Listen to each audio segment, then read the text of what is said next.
Hello दोस्तों, नमस्कार। स्वागत है एक बार फिर से आप सभी लोगों का यूट्यूबर बाबू के यूट्यूब चैनल पर।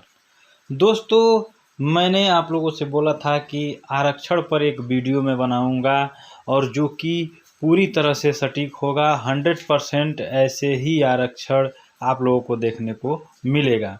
तो यहाँ पर दोस्तों आप लोग देख सकते हैं यूपी पंचायत चुनाव आरक्षण।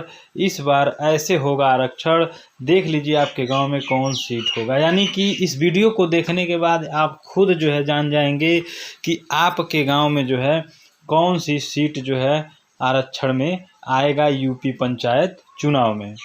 तो यहाँ पर पूरा वीडियो बिना किसी स्किप के ज़रूर देखिएगा और चैनल पर अगर पहली बार आए हैं तो चैनल को सब्सक्राइब करके बेल बटन को प्रेस कर लीजिएगा। वीडियो पसंद आता है तो लाइक करके अपने दोस्तों के साथ शेयर ज़रूर कीजिएगा। तो चलिए वीडियो को हम लोग शुरू कर लेते हैं। देखिए दोस्तों, यूपी पंचायत चुनाव में जो आरक्षण होता है वो दो तरह से होता है।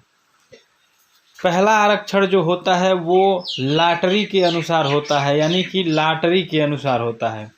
और दूसरा जो आरक्षण होता है यहाँ पर ये चक्रानुक्रम आरक्षण जिसको बोला जाता है, यानी कि चक्रानुक्रम आरक्षण बोला जाता है इसको।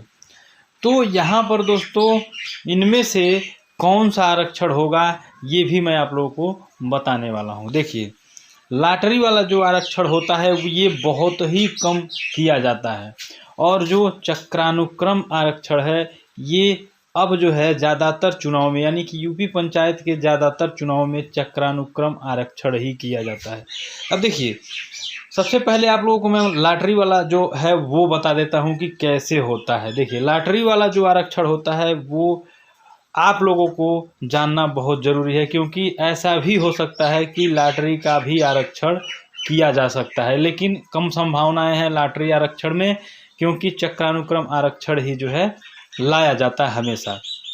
तो यहाँ पर लॉटरी आरक्षण कैसे होता है, देखिए, मान लीजिए आपके अगर गांव में जो है एससी का जो एसटी का, समझ लीजिए एसटी महिला का जो सीट पिछली बार रहा है, अगर मान लीजिए पिछले चुनाव में आपके गांव में एसटी महिला का सीट रहा है, तो दोस्तों लॉटरी का आरक्षण कैसे निकाला जाएगा। देखिए, एसटी महिला को यहाँ से जो है हटा दिया जाएगा, यानी कि इस बार के चुनाव में जो होगा इसमें से एसटी महिला के आरक्षण को हटा करके और जो शेष बचेंगे, देखिए चुनाव में आरक्षण जो है जो शेष बचेंगे यहाँ पर एसटी महिला के बाद एसटी का बचेगा, फिर उसके बाद जो है एससी महिला का बचेगा, एससी पुरुष का बचेगा यानी कि एससी का, फिर उसके बाद दोस्तों ओबीसी महिला का बचेगा और ओबीसी पुरुष यानी कि ओबीसी का बचेगा, फिर जनरल महिला और जनरल का सीट बचेगा।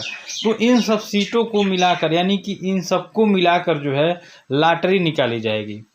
तो लॉटरी में जिनका भी जो सीट आएगा, चाहे एससी का आया हो, चाहे ओबीसी का, चाहे जनरल का, तो उन्हीं को जो है सीट निर्धारित किया जाएगा उस गांव में। लॉटरी आरक्षण ऐसे ही होता है, यानी कि पिछले चुनाव में जो आरक्षण दिया रहेगा उसको हटा दिया जाएगा, उसको छोड़कर जो बचा रहेगा लॉटरी निकाला जाएगा, इसके बाद ऐसे ही आरक्षण किया जाएगा।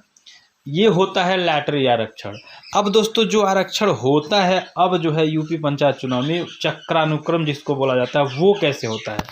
देखिए, वो शुरू होता है, देखिए वो शुरू होता है एसटी के महिला से, यानी कि एसटी के महिला से। एसटी का महिला सबसे पहले दिया जाएगा, उसके बाद दोस्तों यहाँ पर एसटी के लिए दिया जाएगा, यानी कि सबसे पहले एसटी के महिला को आरक्षण मिलेगा, फिर एसटी को मिलेगा, यानी एसटी पुरुष भी आ जाएगा इसमें, एसटी केवल जो होता है। उसके बाद एससी महिला को मिलेगा, फिर एससी जो है पुरुष यानी कि एससी के लिए मिलेगा, फिर ओबीसी महिला को मिलेगा, उसके बाद ओबीसी महिला के बाद जो है यहाँ पर ओबीसी के लिए हो जाएगा। फिर यहाँ पर दोस्तों जनरल यानी कि सामान्य के लिए महिला के लिए रहेगा, फिर उसके बाद केवल जो है सामान्य के लिए रहेगा। ऐसे होता है आरक्षण। तो यहाँ पर दोस्तों मैं बताना चाहता हूँ आरक्षण ऐसे होता है। तो यहाँ पर मैं बताना चाहता हूँ कि किसी गांव में, सबसे पहले जान लीजिए, किसी गांव में अगर एसटी महिला का आरक्षण रहा होगा, एसटी महिला का आरक्षण रहा होगा पिछले चुनाव में, तो वहाँ इस बार 100% एसटी के लिए आरक्षण होगा। ये बिल्कुल 100% आप लोग मान के चलिए। अगर आप लोगों को गलत भी लगता है तो आप लोग जो है इंतज़ार कर लीजिए यूपी पंचायत चुनाव का, और ऐसे ही आप लोग जो है मिला लीजिएगा, आप लोग खुद जान जाएंगे। तो ऐसे ही मिला के आप लोग देखिएगा, उसके बाद आप लोग खुद कहेंगे कि जो ये वीडियो मैंने देखा है वो बिल्कुल सही है। अब यहाँ पर एसटी की बात हो गई। अब देखिए, अगर मान लीजिए एसटी का आरक्षण रहा होगा पुरुष का, तो वहाँ पर एससी का महिला आएगा।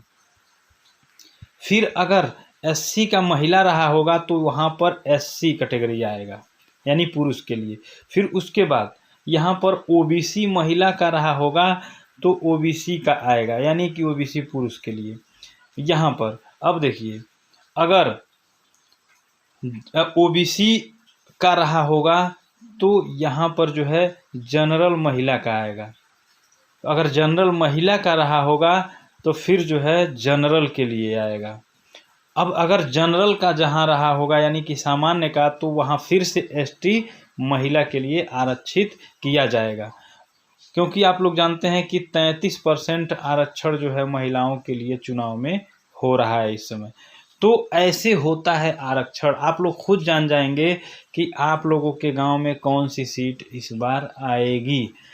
तो इस प्रकार आप लोग लगा सकते हैं कि आप लोगों के गांव में कौन सी सीट इस बार रहने वाली है। तो उम्मीद करता हूं आप लोगों को वीडियो पसंद आया होगा।